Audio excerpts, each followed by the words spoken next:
दर्शकवृन्द नमस्कार एवं हार्दिक स्वागत छ कार्यक्रम बी टक शोमा। कार्यक्रमको साथमा छु म पुष्कर खड्का। यो कार्यक्रम यहाँहरू हरेक हप्ता ठिक यसै समयमा बी टेलिभिजन एचडीमा हेर्न सक्नुहुनेछ। दर्शकवृन्दहरू, यति बेला नेपालमा व्यापार व्यवसाय गर्ने उद्योगी व्यवसायीहरू राजनीतिक रूपमा विभाजन भएको पाइन्छ। विशेष गरेर व्यवसायीहरूको हक हित र सङ्गठनको क्षेत्रमा भन्दा पनि राजनीतिक दलका हाँगाहरू समात्ने र व्यापार व्यवसाय गर्ने व्यवसायहरू विभिन्न सङ्गठनहरूमा सङ्घहरूमा विभाजित भएको पाइन्छ। यही परिप्रेक्ष्यमा गुल्मी उद्योग वाणिज्य सङ्घ जुन 30औं अधिवेशन भर्खरै मात्र सम्पन्न गरेको छ र उक्त अधिवेशनबाट सर्वसम्मत रूपमा निर्वाचित हुनुभएको गुल्मी उद्योग वाणिज्य सङ्घका अध्यक्ष ईश्वरी पौड्यालसँग आज हामी कार्यक्रम बी टक शोमा उद्योगी व्यवसायीहरूका विविध विषयहरूको बारेमा कुराकानी गर्नेछौँ र आज हाम्रो अतिथिको रूपमा यहाँलाई हार्दिक स्वागत गर्न चाहन्छौँ। धन्यवाद। आराम हुनुहुन्छ? एकदम आराम छु। गुल्मी उद्योग वाणिज्य सङ्घको 30औं अधिवेशनबाट यहाँ सर्वसम्मत रूपमा अध्यक्षमा निर्वाचित हुनुभयो। हजुर। र योभन्दा अगाडि पनि यहाँले लामो समयसम्म गुल्मी उद्योग वाणिज्य सङ्घको कार्य समितिमा रहेर र पछिल्लो समयमा यहाँ उपाध्यक्ष पदमा रहेर काम गर्नुभयो। हजुर। म हजुरलाई अघिल्लो पटकको कार्यकाल सङ्ग्रहमा गुल्मी उद्योग वाणिज्य सङ्घको कस्तो रह्यो संक्षिप्त जानकारी गराइदिनु हुन अनुरोध गर्दछु। धन्यवाद। अघिल्लो पटकको कार्यकाल हामीले सोचे मुताबिक रहेन। देश नै कोभिडको मारमा परेको अवस्था थियो र हामीले जुन सामाजिक उत्तरदायित्वका कामहरू हामीले सोचेका थियौँ त्यो विषयमा हामी प्रवेश गर्न नै पाएनौँ र साथसाथै प्रत्येक 3 वर्षमा हामीले गुल्मी महोत्सव गर्ने गर्थ्यौँ र यो कोभिडको कारणले गर्दा गुल्मी महोत्सव पनि हामीले गर्न सकेनौँ, जसको कारण हामी गुल्मी महोत्सव गर्ने उद्देश्य हाम्रो त्यसबाट आम्दानी हुने रकमको 40% हामीले सामाजिक उत्तरदायित्वमा खर्च गर्ने गर्थ्यौँ। त्यसले गर्दा मुख्य स्रोत चाहिँ हाम्रो आय स्रोत भनेको गुल्मी महोत्सव नै हो र गुल्मी महोत्सव नहुँदा हामी सामाजिक उत्तरदायित्वको कामबाट विहीन भएको अवस्था हो। तापनि हाम्रो उद्देश्य व्यापारीहरूको हक हितको विषयमा वकालत गर्ने, सम्बोधन गर्ने, पीरमर्कालाई यथाशक्य सम्बोधन गर्ने हाम्रो कर्तव्य रहेको हुँदा यी सबै विषयमा हामी लाग्न नसके पनि व्यावसायिक हक हितको विषयमा हामीले निरन्तर काम गरिरहेको अवस्था हो। अब गुल्मी उद्योग वाणिज्य सङ्घमा कुल 452 जना व्यवसायीहरू हजुर मेरो विचारमा हजुर हुनुहुन्छ र यो चाहिँ उद्योगी व्यवसायीहरूको वर्गीय हितको लागि खोलिएको संस्था हो। अहिले यो 30औं अधिवेशनमा कति व्यवसायीहरू सहभागी हुनुहुन्थ्यो? यहाँहरूलाई आरोप के छ भन्दा आफू अनुकूलका व्यवसायलाई मात्र जम्मा गरेर गुल्मी उद्योग वाणिज्य सङ्घले एउटा कार्य समिति निर्माण गर्यो भन्ने छ। यसलाई कसरी चिर्नुहुन्छ? गुल्मी उद्योग वाणिज्य सङ्घको इतिहास एकदमै धेरै पुरानो रहेको छ। यो संस्था हाम्रा अग्रजहरूले स्थापना गरेको संस्था हो। यसको उद्देश्य व्यवसायीहरूको हक हितको लागि जन्म भए तापनि यसले यस जिल्लाका समग्र सामाजिक आर्थिक विकासमा योगदान पुर्याउँदै आएको छ र साथसाथै यसमा हामीले जहिले पनि सर्वसम्मत सबैलाई मिलाएर लैजाने संस्थाको रूपमा यसलाई जन्माए तापनि यसभन्दा अघिल्लो कार्यकालमा हाम्रा आपसी असमझदारीका कारणले हामीले यस संस्थामा चुनाव गराउनु पर्ने हाम्रो बाध्यता सिर्जना भयो। सो कारणले हाम्रा केही साथीहरू चुनावको हारबाट उहाँहरूले चाहिँ अलिकति पीडा महसुस गर्नुभयो र चेम्बर अफ कमर्स भन्ने संस्थामा आबद्ध हुनुभयो। तर पनि गुल्मी उद्योग वाणिज्य सङ्घले र हाम्रो यो कार्यकालमा उहाँहरूलाई ल्याएर सँगसँगै जाने एउटा प्रतिबद्धता पनि हामीले जाहेर गरेका छौँ र उहाँहरूसित यो वार्ताको क्रम पनि अगाडि बढिरहेको छ र यो हजुरले भनेको विषयलाई चिर्न यही विषय नै काफी जस्तो लाग्छ। अब आगामी दिनमा समग्र व्यापारीहरूको एक डिक्का भएको संस्था हजुरले देख्न पाउनुहुनेछ। यसको मतलब गुल्मी उद्योग वाणिज्य सङ्घमा व्यापारीहरूको बिचमा पनि धेरै राजनीतिकरण भइरहेको छ। नै व्यापारीहरूको बिचमा बाहिरबाट हेर्दा हजुरले बाहिरबाट हेर्दाखेरि राजनीति भए देखे पनि व्यापारी बिचमा त्यो संस्थाभित्र कुनै पनि राजनीति छैन। गुल्मी उद्योग वाणिज्य सङ्घले सम्पूर्ण व्यापारीहरूको हितमा वकालत गरेको छ। चाहे त्यो व्यापारी हाम्रो संस्थासित आबद्ध होस् चाहे नहोस्, गुल्मी उद्योग वाणिज्य सङ्घले समग्र जिल्लाभरका व्यापारीहरूको हक हितको लागि वकालत गरेको छ। यसमा कुनै पनि किसिमको राजनीति छैन। बाहिरबाट हेर्दाखेरि गुल्मी उद्योग वाणिज्य सङ्घमा काङ्ग्रेस निकट व्यापारीहरूको सिन्डिकेट जस्तो देखिन्छ। हजुर। अब कार्य समितिमा हेर्दाखेरि पनि प्रतिनिधित्व त्यही खालको छ।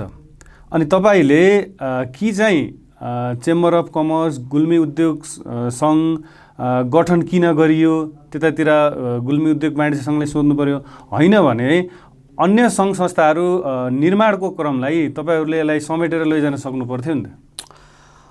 यो सरस्वती हेर्दाखेरि बाहिरबाट देख्दा गुल्मी उद्योग वाणिज्य सङ्घभित्र अहिले नेपाली काङ्ग्रेस निकट साथीहरू चाहिँ हुनुभएको हजुरले देख्नुहुन्छ। यो मैले भनिहालेँ, अगाडि भएको चुनावमा साथीहरू चाहिँ चुनावबाट हारेर बाहिर निस्केको अवस्था। यो अवस्थामा चाहिँ हामी नेपाली काङ्ग्रेसका साथीहरू नै बढी त्यहाँ देखिएका छौँ।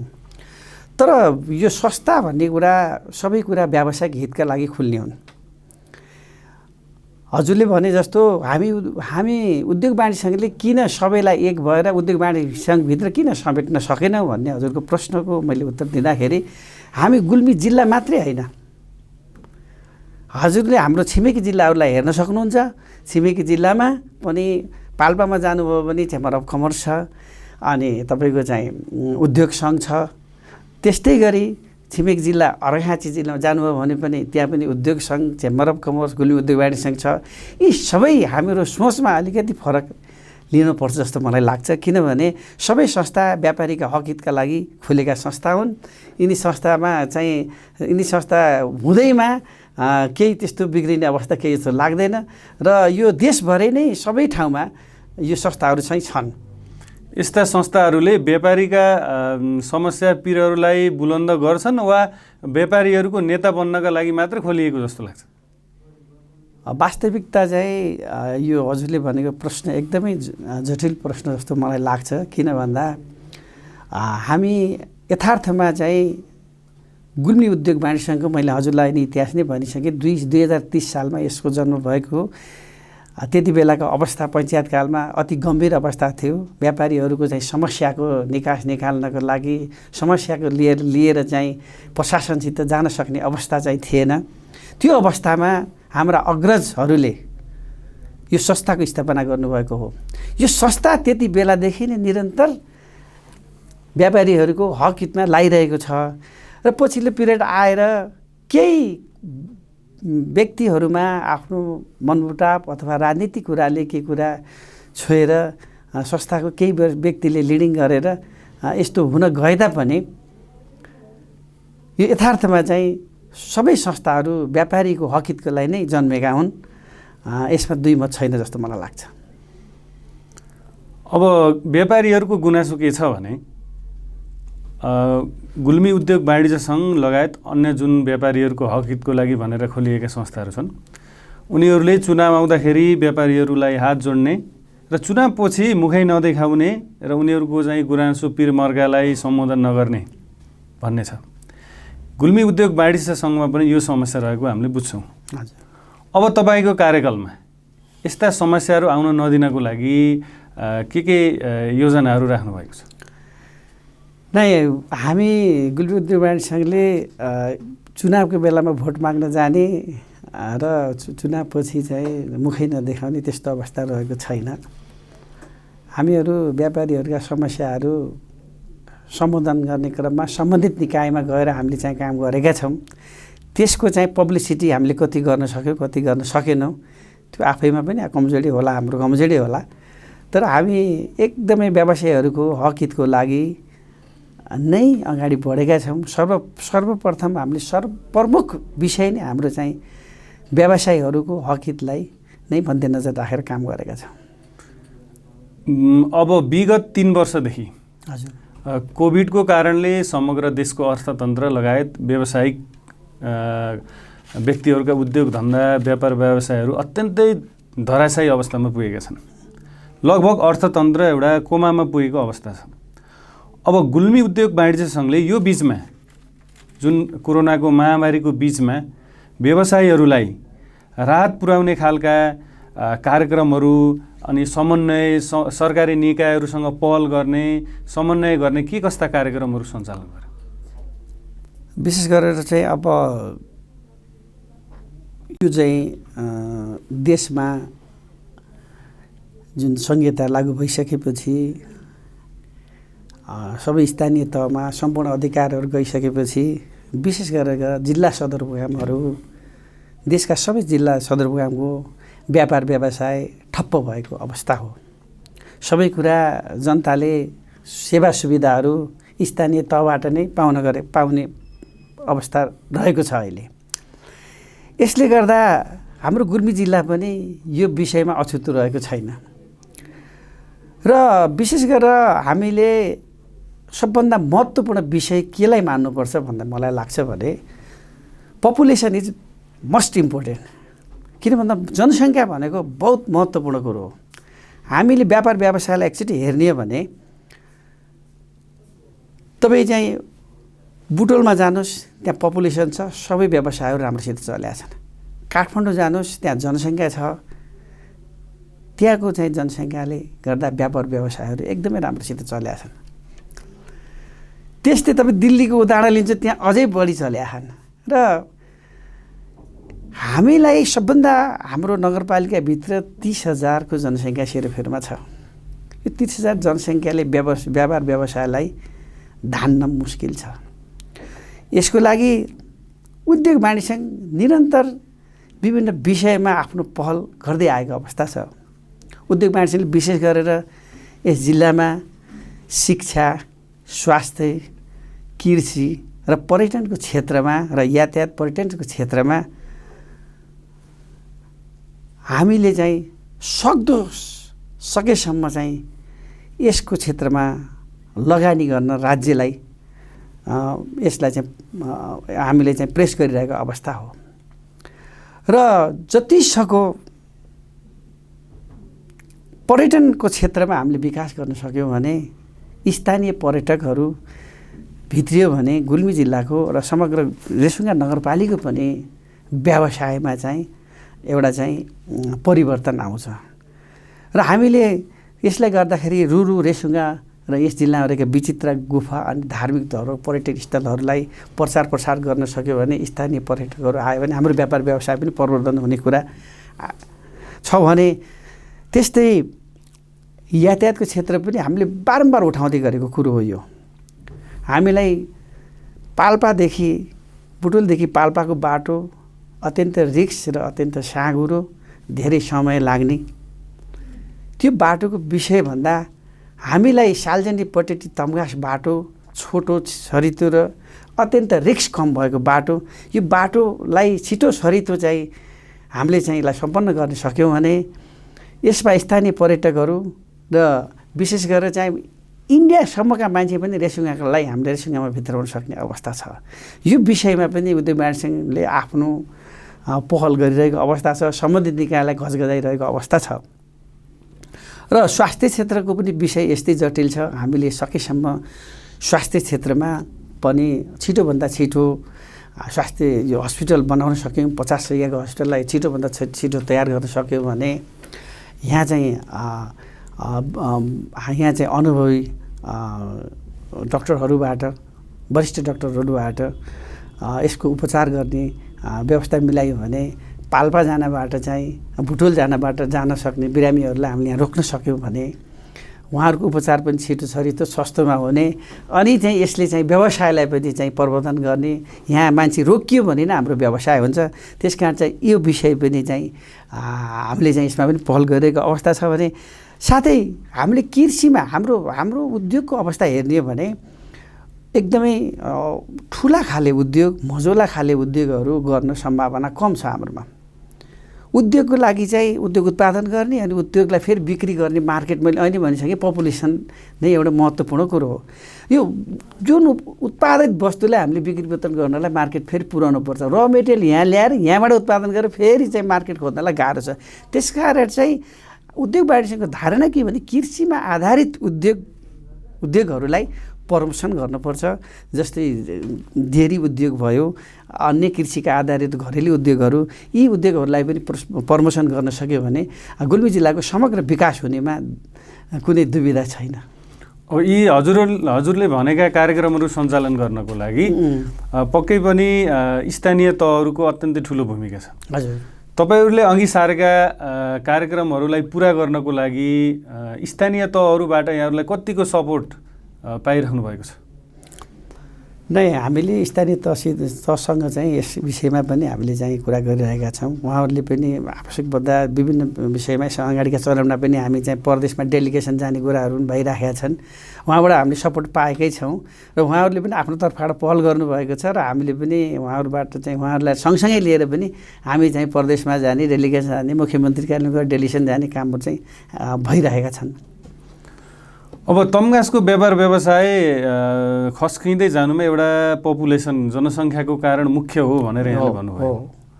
अब जनसङ्ख्या देशकै जनसङ्ख्या पछिल्लो समयमा घट्दो क्रममा छ, हामी माइनस अवस्थामा छौँ। हजुर, यहाँका व्यवसायीहरूले आफ्नो व्यापार व्यवसायमा धेरै लगानी गरिसक्नु भएको छ। हजुर, अब यो अवस्थामा तम्घासका व्यापारी व्यवसायी उद्योगीहरूलाई माथि उकास्नको लागि तपाईसँग के कार्यक्रमहरू छन् अबको आफ्नो कार्यक्रममा? अब हामीसँग विशेष गरेर चाहिँ यहाँका व्यवसायहरूलाई जस्तो होटेल व्यवसायहरूले आफ्नै किसिमको अलिकति स्तरीय खालको होटेलको चाहिँ खोल्नु पऱ्यो। मैले भनिहालेँ उद्योगको अवस्था हाम्रो त्यसमा न्यून छ र व्यवसायहरू चाहिँ अलिकति व्यवसायमा पनि स्तरीयता कायम गर्न सक्नु पऱ्यो र अलिकति घरेलु उद्योगहरू हाम्रा चाहिँ यहाँ प्रोडक्सन हुने चाहिँ उद्योगहरूको पनि समावेशता छ। जस्तो सुन्तलालाई ल्याएर हामीले जुस बनाउन सकिन्छ होइन, यहाँको उत्पादन कफीलाई हामीले प्रमोट गर्न सकिन्छ। यी विषयहरूलाई पनि प्रमोट गर्ने र विशेष गरेर अलिकति स्तरीय जस्तै हामीले पर्यटनको कुरालाई सँगसँगै जोड्दै गर्दाखेरि पर्यटनलाई आउने मान्छेलाई व्यवस्था गरेर बस्ने ठाउँ चाहियो होइन। यी विषयहरूलाई जोडेर लान सक्यो भने समग्र चाहिँ गुल्मी जिल्लाको विकास हुनुमा दुई मत छैन। तम्घासमा व्यवसाय गर्ने यस तम्घासको व्यवसायबाट लाभ लिने जुन ठुला खालका व्यापारीहरू हुनुहुन्छ यहाँ बाहिर सर्वसाधारण र को आरोप के छ भन्दा गुल्मी जिल्लामा लगानी गर्नको लागि ठुला लगानी गर्नको लागि यहाँका व्यवसायीहरूले चासो देखाएनन्। जस्तै तम्घासमा निजी रूपमा पनि हामीले हस्पिटलहरू सञ्चालन गर्न सकिन्छ। पैसा हुने मान्छे निजी हस्पिटलमा गएर उपचार गर्छ, नहुने सरकारीमा जाला, त्यो छुट्टै कुरा हो। र अन्य होटल व्यवसायमा पनि लगानी गर्नको लागि यहाँका व्यवसायीहरू त्यति विश्वस्त छैनन्। किनभने त्यो व्यापार व्यवसाय घाटामा जान्छ भन्ने डरले हो, आफ्नो लगानी सुनिश्चित हुन्छ भन्ने उनीहरूलाई ग्यारेन्टी नभएर हो, वा अरू के कारणले हो। धेरैजसो यहाँका व्यवसायीहरूले बाहिरतिर बुटोल काठमाडौँतिर लगानी गरेको पनि देखिन्छ नि। यो व्यापार व्यवसाय यहाँ लगानी गर्दा मैले अहिले हजुरलाई भनिसकेँ, सबभन्दा ठुलो कुरो महत्त्वपूर्ण कुरो के आउँछ भने पपुलेसनकै कुरा आउँछ। लगानी गरेपछि जुनसुकै व्यवसायीले पनि त्यसको रिटर्न खोज्नु नै पर्छ। किनभने त्यस लगानी गर्ने क्रममा व्यावसायिक स्वयंले पनि लगानी गर्न सक्ने कुरो मात्रै हुँदैन, त्यसमा ब्याङ्कको लोनको कुरा पनि हुन्छ होइन। ठुलो लगानी गर्दाखेरि स्वयं व्यापारीले एक्लै त्यसलाई लगानी गर्न सक्ने अवस्था हुन्न। यी कुराहरू चाहिँ अब लोनका कुरा ल्याएर जोड्दै गर्दाखेरि ह्युज एमाउन्ट लगानी गर्दाखेरि त्यसबाट रिटर्न आउने सम्भावना नदेखिसकेपछि कुनै पनि व्यापारीले लगानी गर्न चाहिँ त आफै डुब्ने हालतमा लगानी गर्ने कुरो त हुँदैन। अब तम्घासका व्यापारीहरूका यहाँको उद्योग वाणिज्य सङ्घमा आउने समस्याहरू व्यापारीहरूले यहाँहरू सामु त विभिन्न समस्याहरू लिएर आउनुहुन्छ होला। मूलभूत रूपमा यो तम्घासका व्यापारीहरूका समस्याहरू के हुन्? अब सामान्यतः यहाँ व्यापारीहरूका समस्या भनेको त सबभन्दा ठुलो समस्या भनेको व्यापारै नहुनु समस्या हो। किन भन्दा अब अहिले व्यापार व्यवसाय भनेको एउटा चाहिँ जिउ पाल्ने उसको मात्रै छ। व्यापार व्यवसाय गरेर कुनै त्यसबाट आम्दानी गरेर यो गरौँला कुनै प्लान नभएको व्यवसाय भएको छ। अब केही व्यवसायहरू होलान्, केही ठुला व्यवसायहरूको होला। समग्रमा धेरै व्यवसायहरूको हिसाबमा हेर्ने हो भने अब चाहिँ कुनै व्यवसाय गरेर चाहिँ यस्तो गर्छु उस्तो गर्छु वेल प्लानिङ केही गर्न सकिने अवस्था छैन र जिउ धान्ने मात्रै अवस्थाको व्यवसाय रहेको छ। अब तम्घासका व्यापारीहरूको जुन पोके व्यापारीहरू हजुर जुन बाहिरबाट आएर यहाँ सामान बेच्ने हजुर त्यस्ता व्यापारीहरूको कारणले पनि यहाँका व्यवसायहरू मर्कामा रहेको देखिन्छ। त्यस्तै गरेर यहाँका व्यवसायीहरूलाई पार्किङको पनि समस्या देखिन्छ, किनभने यहाँको सडक साँघुरो भएको कारणले गर्दा जुन उपभोक्ताहरू हुनुहुन्छ उहाँहरूले लिएर आउने सवारी साधनको कारणले गर्दा पार्किङको समस्या, त्यस्तै गरेर बजार भाउमा पनि एकरूपता नभएको व्यवसायीहरूको पनि गुनासो रहेको छ। कसैले त्यही सामान अलि सस्तो मूल्यमा बेच्ने, कसैले त्यही सामान पनि अलि बढी मूल्य लिएर बेच्ने। यसरी यो जुन व्यवसायमा र यो के अरे मूल्यमा चाहिँ एकरूपता नभएको कुराहरूमा उद्योग वाणिज्य सङ्घको ध्यान पुग्न सकेको छैन? एकदमै यसमा हाम्रो ध्यान पुगेको छ। सर्वप्रथम तपाईँले एकदमै महत्त्वपूर्ण कुरा के उठाउनु हो भने पोके व्यापारीको कुरा उठाउनु भयो। एकदमै महत्त्वपूर्ण कुरो छ हाम्रो लागि। विशेष गरेर हामी व्यवसाय गर्दै गर्दा हामीले राज्यलाई ट्याक्सको दायराभित्र रहेर र राज्यका नीति नियमभित्र रहेर हामीले व्यापार व्यवसाय गरेका छौँ र हामी एउटा जिम्मेवार व्यापारीको रूपमा हामीले व्यवसाय गरेका छौँ। र यही व्यापार गर्दै गर्दा हामीलाई कतै कतै हामीलाई न्याय नभएको कुरा हामीले महसुस गरेका छौँ। कि विशेष गरेर चाहिँ पोके व्यापारीको कुरा गर्नुभयो, उहाँहरूसित न कुनै पानमा दर्ता हुनुहुन्छ न उहाँले ट्याक्स तिर्नुभएको छ। यस्ता व्यापारीहरू बजारमा घुमेर चाहिँ व्यापार गर्दै गर्दा हाम्रा व्यवसायहरू जुन कर तिरेर बस्नुभएछ उहाँहरूलाई निश्चय पनि एकदमै मर्का परेको अवस्था छ। र हामीले त्यो कुरा उठाउँदै गर्दा यसलाई के प्रश्न पनि आउन सक्छ भन्दाखेरि आफूको व्यवसाय महँगोमा बेच्ने अनि आएर चाहिँ यिनी सस्तोमा पाउनेलाई चाहिँ यिनले चाहिँ विरोध गरेका छन् भन्ने कुरा पनि एक प्रकारले देखिन सक्छ। तर यथार्थमा के हो भने उहाँहरू कुनै जिम्मेवार व्यापारी होइन। उहाँहरू आउनुहुन्छ, कसलाई कति ठग्न सक्नुहुन्छ ठगेर जाने हो र भोलि उहाँलाई समात्ने ठाउँ पनि छैन। त्यस्ता व्यापारीहरूलाई हामी त कारबाही गर्ने निकाय त होइन। कारबाही गर्ने निगम निकायले यो विषयमा गम्भीर भएर सोच्नुपर्ने कुरो छ। तपाईँहरूले यो प्रश्न सम्बन्धित ठाउँमा पुर्याउनु भएको छ? यो हामीले नगरपालिकामा यो विषयमा कुरो पुगेको छ। नगरपालिकाले केही हदसम्म चाहिँ सम्बोधन गरेको अवस्था पनि हो र यो सबै कुरा देख्दै गर्दा देखेर नदेखे गरे जस्तो अवस्था छ कि यसमा यो जुन निगम निकाय हो यो निकायले हेर्न जरुरी छ। हाम्रा विशेष गरी यसमा फेन्सी व्यवसायहरू अति नै मारमा पर्नुभएको छ। यो विषय एकदम गम्भीर विषय छ। यो विषय एकदमै गम्भीर विषय हजुरले उठाउनु भयो। यसको चाहिँ सम्बन्धित निकायले यसमा चाहिँ ध्यान पुर्याउन जरुरी छ। अब तपाईँले नेतृत्व गर्ने ठाउँमा आइसक्नु भएको छ। हजुर, तपाईँले यस्ता खालका पोके व्यापारीहरूलाई निरुत्साहित गर्नको लागि के कार्यक्रमहरू, कस्ता खालका पहल कदमीहरू अगाडि सार्ने सोच राख्नु भएको छ? सबभन्दा पहिले त हामी उहाँहरूलाई करको दायराभित्र ल्याउन पर्छ। व्यापार गर्न पाउने उहाँको अधिकारको पनि कुरो हो। अधिकारबाट त हामी वञ्चित गर्न मिल्दैन। तर उहाँलाई सर्वप्रथम करको दायराभित्र ल्याएर उहाँ चाहिँ काम गर्नुपर्छ भन्ने हाम्रो चाहिँ भनाइ हो। उद्योग वाणिज्य सङ्घले जुन तम्घास बजारमा शनिबार पसल बन्द गर्ने एउटा नियम बनाएको छ। हजुर, तपाईँहरूले आफै बनाएको नियम तपाईँहरूले नै उल्लङ्घन गरेको देखिन्छ। हजुर, व्यापारीले बनाएको नियम व्यापारीले नै उल्लङ्घन गरेको पाइन्छ। त्यस्तै गरेर यो मूल्य सूची राख्ने कुराहरू केही समय पहिले प्रत्येक पसलमा सामानहरूको मूल्य सूची राखेको देखिन्थ्यो। पछिल्लो समयमा त्यो पनि हराउँदै गएको छ। तपाईँहरूको यो निष्क्रियता किन? एकदमै राइट कुरो गर्नुभयो हजुरले होइन।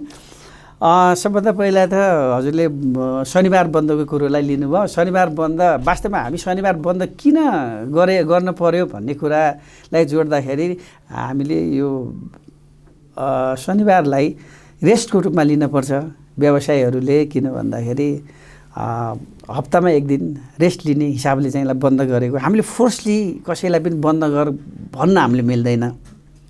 र व्यापारी साथीहरूले एउटा बुझ्नुपर्ने जरुरी के भन्दा एक दिन हप्तामा एक दिन रेस्ट लिनुपर्छ भन्ने कुराको लिएर हामीले व्यवसाय बन्द गरौँ भन्ने एउटा अनुरोध हो।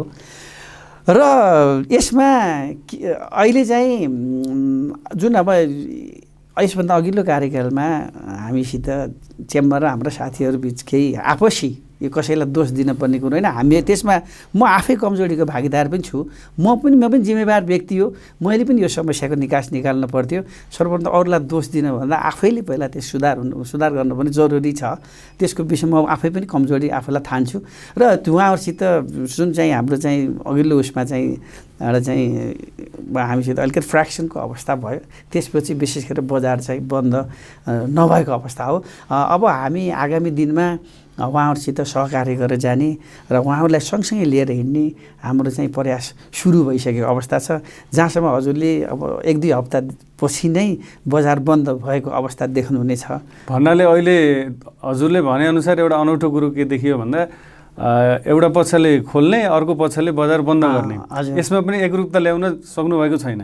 अब हामी प्रयास गर्दैछौँ। अब चाहिँ यो प्रयास चाहिँ एक दुई हप्तामै हजुरले यसको रिजल्ट देख्नुहुन्छ। अब तपाईँको कार्यकाल जुन आगामी 3 वर्षको लागि जुन नेतृत्वमा हुनुहुन्छ, तपाईँले आफ्नो कार्यकालमा पुरानै कार्यक्रमहरूको निरन्तरता हो वा व्यवसायको हक हितको लागि के नयाँ योजनाहरू छन्? त्यस्ता नयाँ योजनाहरू के लिएर अगाडि बढ्नुभएको छ? धेरैजसो त हामी संस्थाको जुन उद्देश्य सबै विधान अन्तर्गत हामी रहेर काम गर्दा पुराना कार्यक्रमहरूलाई पनि निरन्तरता दिनुपर्ने जरुरी नै हुन्छ। त्यो पनि निरन्तरता नै हुन्छ। र यसभन्दा अगाडि मैले हजुरले कोड गरेको एउटा मूल्य सूचीको विषय पनि हजुरले भनेको म त्यसको दिन बिर्सेँ।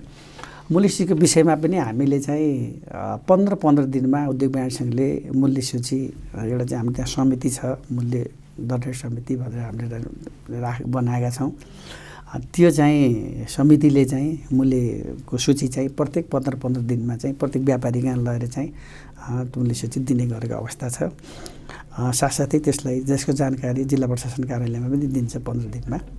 र तपाईँले चाहिँ अर्को प्रश्न चाहिँ जुन चाहिँ यो 3 वर्ष पुरानै कार्यकाल जस्तो निरन्तरताको कुरो हो कि केही कुरा नयाँ दिन सक्नुहुन्छ भन्ने कुरालाई चाहिँ अब के छ भन्दाखेरि यो सबभन्दा त चाहिँ हाम्रो संस्था चाहिँ लाई जुन हामी गुल्मी उद्योग वाणिज्य सङ्घका चाहिँ शाखा पनि छन्।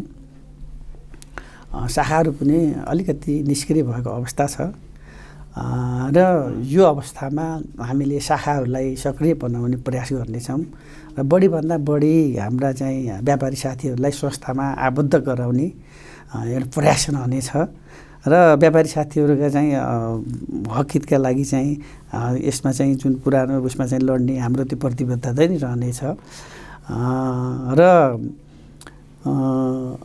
आगामी दिनमा केही नयाँ कार्यक्रमहरू कृषिमा आधारित उद्योगहरू के ल्याउन सकियो र महिला उद्यमीहरूलाई केही अगाडि लैजाने चाहिँ प्रयास चाहिँ हामीले गर्नेछौँ र यस्ता किसिमका उद्योग साना उद्योगहरू चाहिँ सञ्चालन गर्ने प्रयास चाहिँ हामीले गर्नेछौँ।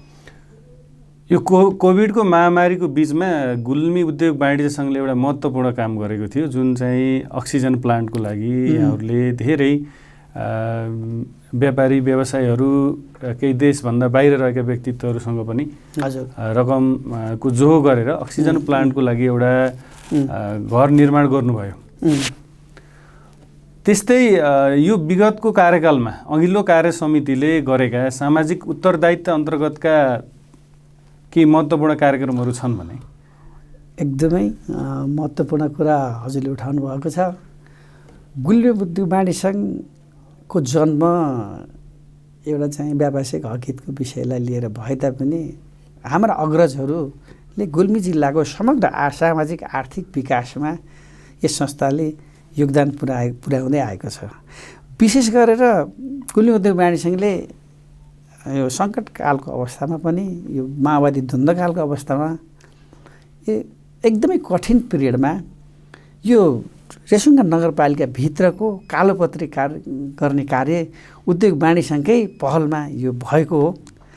साथसाथै त्यति बेला यो द्वन्द्वकालको पिरियडमा दूरसञ्चारको रिपिटर टावर ध्वस्त हुँदा पनि उद्योग वाणिज्य सङ्घका अग्रज हाम्रा अध्यक्षज्यूहरूबाट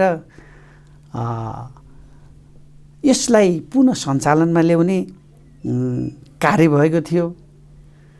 सँगसँगै यो चाहिँ तपाईँको चाहिँ हामीले महोत्सवबाट गुल्मी महोत्सवबाट हुने आम्दानीको 40% जुन चाहिँ सामाजिक उत्तरदायित्वमा खर्च गर्ने जुन हामीले चाहिँ एउटा चाहिँ बनाएअनुसार हामीले रेसुङ्गामा 22 धाराको निर्माण र रेसुङ्गा पोखरीदेखि मन्दिरसम्म जाने जुन एउटा कलात्मक सिँढीको चाहिँ निर्माण पनि उद्योग वाणिज्य सङ्घकै अगुवाईमा सुरु भएको हो। र यसको साथसाथै हामी उद्योग वाणिज्य सङ्घमा भएको कोषबाट यस जिल्लामा रहेको क्याम्पसलाई भन्नुहोस्, यस जिल्लामा रहेको ब्लड ब्याङ्कलाई भन्नुहोस् र यसमा जिल्लामा हुने विभिन्न खेलकुद विभिन्न चाहिँ आँखाका चाहिँ स्वास्थ्य शिविरहरू यस्ता सबै कुराहरूमा र भूकम्प बाढी पहिरो समग्र विषयमा उद्योग वाणिज्य सङ्घले चाहिँ सहयोग नगरेको कुनै पनि क्षेत्र छैन। साथसाथै अहिले यो यसभन्दा अघिल्लो कार्यकालमा हामीले केही गर्न सकेनौँ भने पनि एउटा महत्त्वपूर्ण कार्य भनेको के भने हामी कार्य समितिका साथीहरू अनि हाम्रा सभासद साथीहरू उद्योग वाणिज्य सङ्घका साथीहरूले पैसा उठाएर त्यसपछि केही सहयोग मागेर कोभिडको एउटा महामारीबाट मान्छेलाई बचाउन पर्छ भन्ने एउटा चाहिँ उद्देश्यका साथ पैसा सङ्कलन गऱ्यौँ र एउटा अक्सिजन प्लान्ट राख्नको लागि भवनको एउटा आवश्यक परेको हुँदा त्यो भवन निर्माण गरेर हस्पिटललाई यसभन्दा अघिल्लो कार्यकालमा चाहिँ हाम्रो अध्यक्षज्यूबाट हस्तान्तरण भइसकेको अवस्था छ।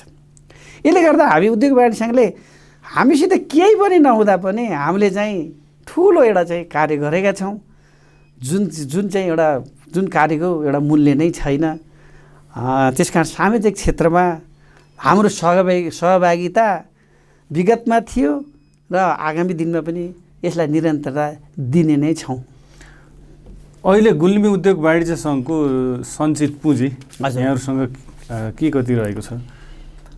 खासै उल्लेखनीय चाहिँ सञ्चित पुँजी हामीसित छैन। अहिले हामीलाई चाहिँ त्यस्तो केही आम्दानीको स्रोत भनेको मुख्य चाहिँ हाम्रो चाहिँ गुल्मी जिल्लामा अन्य क्षेत्र जस्तो चाहिँ सुगमका चाहिँ बुटोल अब भैरवा भने त्यहाँ स्रोत चाहिँ धेरै हुन्छ।